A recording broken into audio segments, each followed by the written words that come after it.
राष्ट्रपति को इतनी पावर दी आपके संविधान ने कि वो किसी भी दोषी, नॉर्मल आदमी की नहीं, दोषी जिसका दोष सिद्ध हो गया, जिसको कोर्ट ने कह दिया ये सजा के काबिल है, इसको सजा मिलेगी, इस दोषी की सजा को 5 तरीकों से प्रभावित कर सकता है। सबसे पहले राष्ट्रपति क्या कर सकता है? क्षमादान।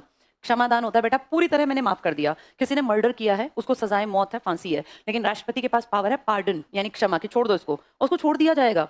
ऐसा राष्ट्रपति वैसे ही नहीं करता कि उसका मन करे, इसके लिए वो कई बार सलाह लेता है, जो कैबिनेट वगैरह होती है ना, कि भाई ये आदमी ऐसे ऐसे फंस गया। अब राष्ट्रपति को क्या पता कौन फंस गया? ये उस आदमी की जिम्मेदारी है कि वो अपनी अर्जी लिखेगा, जिसे कहते हैं मर्सी पिटीशन। वो राष्ट्रपति को संबोधित करते हुए, जैसे टू द प्रिंसिपल हम लिखते थे ना, ऐसे वो लिखेगा to the president of India. फिर वो अपनी कहानी लिखेगा, जी मैंने कोई गुनाहगार मैं हूं नहीं, गलती से मुझसे ये हो गया, मेरी ये कंडीशन थी और मेरे परिवार को मेरी बड़ी जरूरत है, मुझे बचा लो। ऐसा हर कोई लिख देगा, सब चाहते हैं जिंदगी मिले, लेकिन राष्ट्रपति कोई जेन्युइन केस होगा तो बचाएगा, वरना राष्ट्रपति इस पे सीधे क्रॉस लगाता है कि चलो गलती हो गई, अब तुम्हें सजा मिलेगी। फिर भी राष्ट्रपति के पास पावर है कि पूर्ण क्षमा कर सकता है, पूरी तरह से माफ कर दे ना, ये कहे कि इसको दूसरे जेल में डालो या कम करो, नहीं, पूर्ण रूप से क्षमा, ये बड़ी बात है। दूसरी चीज, प्रविलंबन।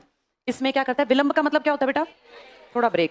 किसी आदमी को प्रेसिडेंट अपने दिल से चाहता है ये आदमी इसमें कम अकल लग रही है, बेचारा ज्यादा शरीफ है, फंसा दिया किसी ने, मान लो गड़बड़ हो गई, मर्डर भी कर दिया, तो वो उसको कुछ टाइम देता है कि 6 महीने तुझे दे रहे हैं, तो ऐसी एप्लीकेशन लिख के ले आ, मर्सी पिटीशन। वो नहीं लिख रहा, राष्ट्रपति कह रहा है कि तुझे समय दे रहे हैं, मर्सी पिटीशन लिख ले। कुछ खास केसेस में कुछ टाइम के लिए अस्थायी रूप से उसकी मौत की सजा को डिले कर देते हैं, ताकि उसको ये एप्लीकेशन लिखने का टाइम मिल जाए। ऐसा बहुत कम है, लेकिन कुछ लोग ऐसे फंस जाते हैं बेटा, जो किसी लपेटे में आ गए, जिनकी गलती नहीं थी, बहुत ही ज्यादा शरीफ थे। तो फिर ऐसे लोगों के लिए राष्ट्रपति के पास प्रावधान है कि उस आदमी को टाइम मिल जाए, आप कुछ टाइम के लिए, 5-6 महीने के लिए, 2 महीने के लिए उसकी सजा में विलंब कर दो, रोक लगा दो।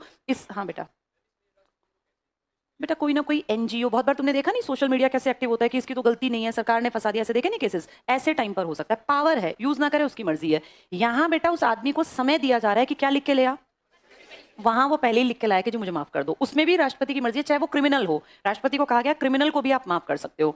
इसके बाद तीसरा एक आता है, जिसमें राष्ट्रपति कुछ समय के लिए किसी की सजा को फॉर टाइम बीइंग माफ नहीं कर रहा, सिर्फ कुछ समय के लिए रोक रहा है, क्योंकि कुछ विशेष परिस्थिति है। जैसे किसी महिला ने मर्डर कर दिया और उसकी प्रेगनेंसी है, अब वो बच्चा है 3 महीने का माँ के घर में, और उसको सजा मिल गई कि इसको फांसी पे लटका दो, तो अब उस बच्चे की तो गलती नहीं है ना, उस बच्चे को क्यों मारे? तो फिर जज साहब कह सकते हैं कि इस औरत की सजा को 2 साल के लिए डिले कर दो। क्यों? क्योंकि विशेष परिस्थिति है। इसके बच्चे, ऐसा नहीं कि बच्चा पैदा हो तभी एकदम से उस पर फांसी पे, उस बच्चे को माँ का फीड भी चाहिए, थोड़ा तो उसको केयर चाहिए ना, तो उस विशेष परिस्थिति में कुछ समय के लिए, ये 99% बेटा गर्भावस्था वाली ही महिलाएं होती हैं जिनको इस तरीके से सजा का थोड़ा सा फायदा मिल जाता है उस टाइम पीरियड का, तो इसे कहते हैं कुछ टाइम के लिए क्या हो गया? विराम। तीसरा होता है लघु,